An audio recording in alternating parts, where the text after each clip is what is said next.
जय माता दी। मैं हूं धर्मेंद्र कुमार मिश्रा और आप देख रहे हैं हमारे यूट्यूब चैनल। आज हम माँ दुर्गा सप्तशती के तीसरे अध्याय का श्रवण करेंगे। सेनापतियों सहित महिषासुर का वध के बारे में जानेंगे। जगदम्बा के श्री अंगों की कांति उदय काल के सहस्त्रों सूर्यों के समान है।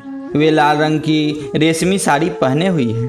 उनके गले में मुंडमाला शोभा पा रही है। दोनों स्तनों पर रक्त चंदन का लेप लगा है। वे अपने कर कमलों में जप मालिका, विद्या और अभय तथा वर नामक मुद्राएं धारण किए हुए हैं। 3 नेत्रों से सुशोभित मुखार बिंद की बड़ी शोभा हो रही है।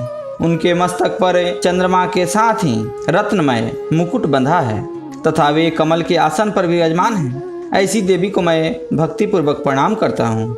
ऋषि कहते हैं, दैत्यों की सेना को इस तरह तहस नहस होते देख महादैत्य सेनापति चिक्षुर क्रोध में भरकर अंबिका देवी से युद्ध करने के लिए आगे बढ़ा।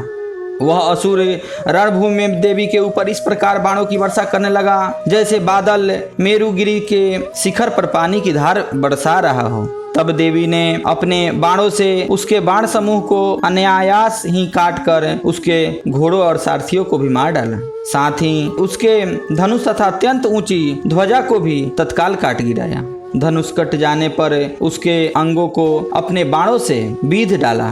धनुष, रथ, घोड़े और सारथी के नष्ट हो जाने पर वह असुर ढाल और तलवार लेकर देवी की ओर दौड़ा।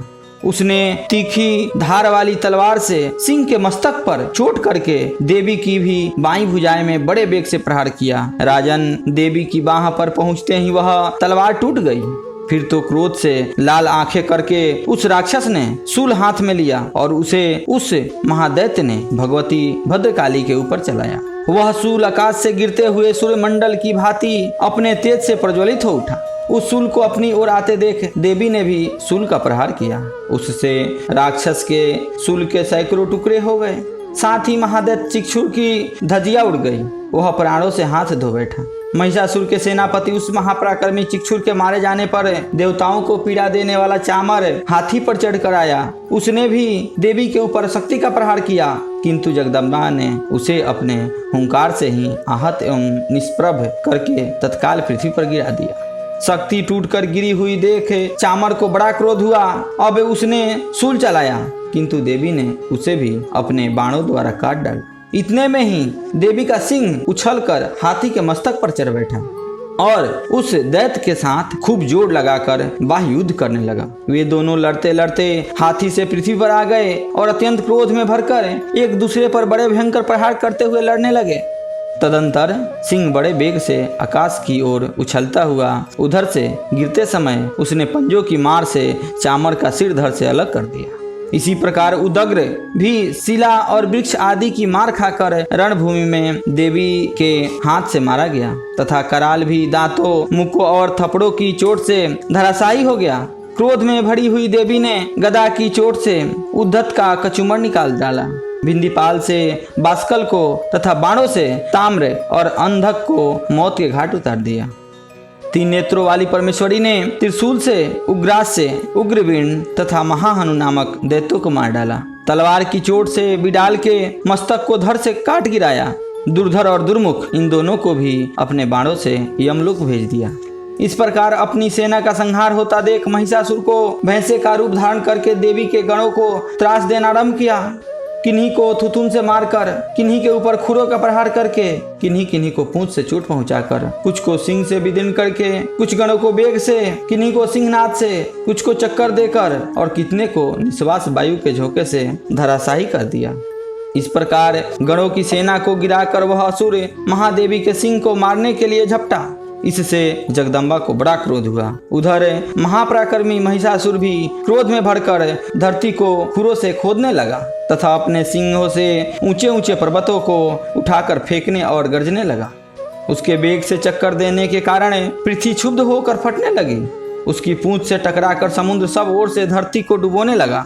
हिलते हुए सिंहों के आघात से विदीर्ण होकर बादलों के टुकड़े टुकड़े हो गए। उसके श्वास की प्रचंड वायु के वेग से उड़े हुए सैकड़ों पर्वत आकाश से गिरने लगे। इस प्रकार क्रोध में भरे हुए उसे महादैत्य को अपनी ओर आते देख चंडिका ने उसका वध करने के लिए महान क्रोध किया।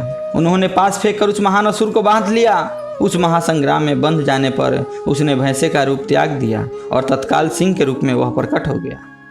उस अवस्था में जगदम्बा ज्यों ही उसका मस्तक काटने के लिए उद्यत हुई, त्यों ही वह खड्गधारी पुरुष के रूप में दिखाई देने लगा। तब देवी ने तुरंत ही बाणों की वर्षा करके ढाल और तलवार के साथ उस पुरुष को भी विद्ध डाला। इतने में ही वह महान गजराज के रूप में परिणत हो गया तथा अपनी सूंड से देवी के विशाल सिंह को खींचने और गरजने लगा। खींचते समय देवी ने तलवार से उसकी सूंड काट डाली। तब उसे महादैत्य ने पुनः भैंसे का शरीर धारण कर लिया और पहले की ही भांति चराचर प्राणियों सहित तीनों लोगों को व्याकुल करने लगा। तब क्रोध में भरी हुई जगत माता चंडिका बारंबार उत्तम मधु का पान करके और लाल आंखें करके हंसने लगी। उधर वह बल और पराक्रम के मद से उन्मत्त हुआ राक्षस गरजने लगा और अपने सिंहों से चंडी के ऊपर पर्वत को फेंकने लगा। उस समय देवी अपने बाणों के समूह से उसे फेंके हुए पर्वत को चूर्ण करती हुई बोली। बोलते समय उनका मुख मधु के मद से लाल हो रहा था और वाणी लड़खड़ा रही थी। देवी ने कहा, ओ मूढ़, मैं जब तक मधु पीती हूँ तब तक तू क्षण भर के लिए खूब गर्ज ले। मेरे हाथों से ही तेरी मृत्यु हो जाने पर अब शीघ्र ही देवता भी गर्जना करेंगे। ऋषि कहते हैं, यूं कहकर देवी उछली और उस महादैत्य के ऊपर चढ़ गई। फिर अपने पैरों से उसे दबाकर उन्होंने शूल से उसके कंठ में आघात किया।